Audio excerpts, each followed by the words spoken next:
Itu proses budaya, gitu. Kalau Buddha tidak punya konsep Tuhannya. Dia cuma kepada sampai nirvana. Ya, bagaimana sampai ke nirvana yang dilakukan oleh Siddhartha Gautama. Nah, kalau yang Kristen ya sampai terpecah-pecah sedemikian rupa, ada banyak aliran-aliran. Nanti aliran mana harus jelas itu. Apa Metodis, apa kalau di sini ada HKBP karena dari Batak ya. Dan lain-lain. Di Jerman nggak ada HKBP karena nggak ada Batak di sana kan. Macam-macam. Itu dalam konteks konsep Tuhannya Trinitas, begitu. Itu konsep Tuhan Trinitas. Nah kalau Islam tauhid jelas. Qul huwallahu ahad, Allahus somad. Semua bergantung kepada Allah. Semua relatif. Ya, semua bergantung kepada Allah. Lam yalid walam yulad walam yakul lahu kufuwan ahad. Dia distinct. Dia tidak sama. Dia tidak diperanakan dan tidak memeranakan. Itu distinct namanya. Dan dia satu-satunya, unik. Nggak ada yang lain. Inilah. Makanya disebut, ini bukan kiai-kiai juga belum tentu tahu nih mana kiai yang sok-sok kiai. Ya. Kenapa namanya surat Al-Ikhlas? Tapi tidak ada satupun kata ikhlas dalam surat itu. Belum tentu tahu. Ngajinya belum tamat, belum sampai. Ya. Ini nggak diajarin di pesantren-pesantren, belum tentu. Bukannya kita ini Pak, harus tadi. Bukan saya merasa so tahu istighfar. Ya. Tapi kita mau mendemonstrasikan betapa akal sehat itu, kecerdasan itu menyelesaikan masalah. Jelas, bisa dengan cara kita. Asal kita tadi sikap yang ketiga, makanya mau nggak toleran kita. Kalau kita keliru, oh iya saya keliru. Bahasa Islamnya istighfar, oh iya, aku ikutin kau yang benar. Begitu. Nah kembali ke fokus konsep Tuhan. Jadi di dalam pengertian ini Islam menjawab dengan jelas konsep Tuhannya dengan surat Al-Ikhlas. Kalau mau dijabarkan lagi Anda bisa baca ayat-ayatnya, bisa saya runtut, sudah ada tulisan-tulisan saya tentang itu juga ya untuk lebih detailnya, tapi tidak pada tempat seperti ini. Kemudian yang kedua, agama setelah kita yakin oh Tuhannya jelas, konsep Tuhannya jelas. Dari mana Tuhan konsepnya seperti ini? Kita tidak mungkin kenal Allah kalau tanpa Muhammad. Tidak mungkin. Jadi mesti ada yang menyampaikan. Mereka tidak mungkin kenal Kristen kalau tidak ada yang disebut Yesus Kristus yang diyakini. Kalau tadi pembicaraan terakhir sampai dengan apa yang disebut konsepsi ketuhanan secara universal yang memuat sesungguhnya satu saja cukup, absolut saja. Sementara yang kedua, ketiga itu penegasan saja gitu. Kalau dia absolut, konsekuensi logisnya dia menjadi distinct, lain dari yang lain.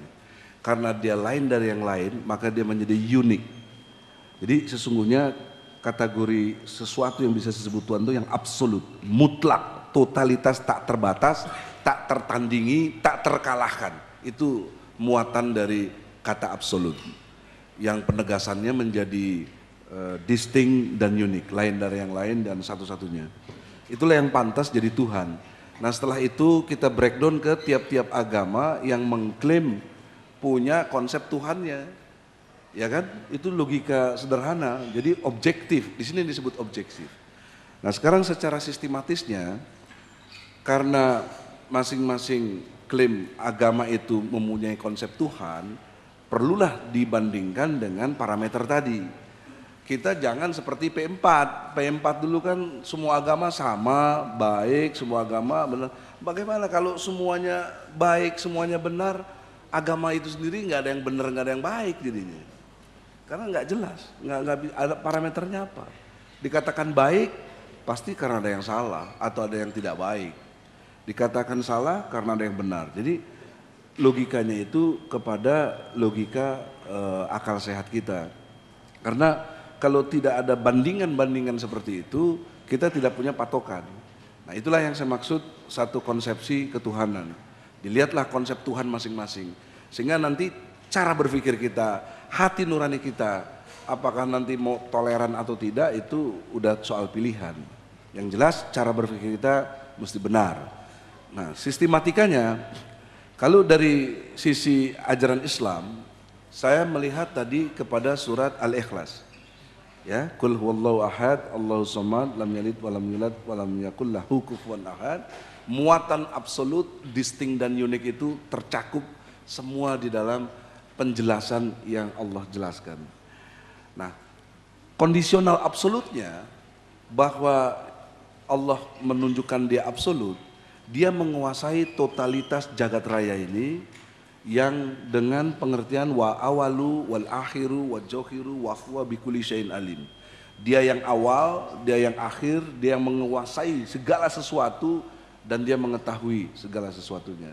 Ya, jadi pengertian awal dan akhir berarti itu menguasai ruang dan waktu. Nah, tadi saya sudah katakan juga seluruh jagat raya ini bumi, ada bulan, ada matahari, ada lain sebagainya itu, planet-planet, itu semuanya terikat oleh dimensi ruang dan waktu.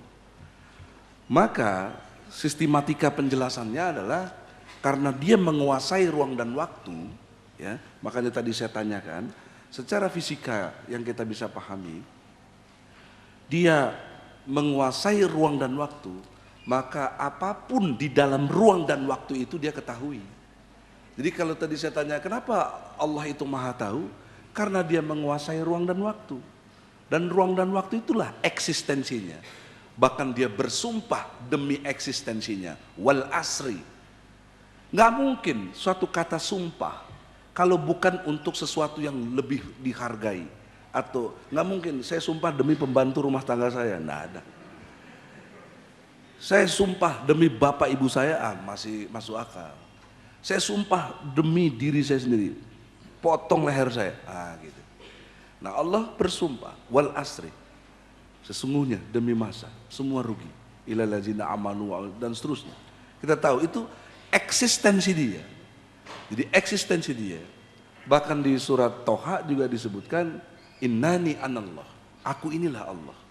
Jadi penjelasan dari ayat-ayat demi ayat yang sedemikian rupa sistematisnya sampai kita nama Allah itu sendiri Allah yang memberikan namanya. Jadi bukan Nabi Muhammad yang ngasih tahu dalam arti memberikan nama. Kalau Yesus Kristus yang kasih nama di Efesus itu kongres, ya, di konsili, ya, di Nikae juga pernah terjadi.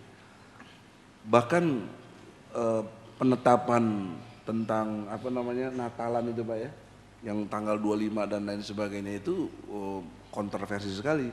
Pernah tanggal 3 Maret sampai 6 Januari juga pernah. Nah kenapa jadi tanggal 25 Desember itu disesuaikan dengan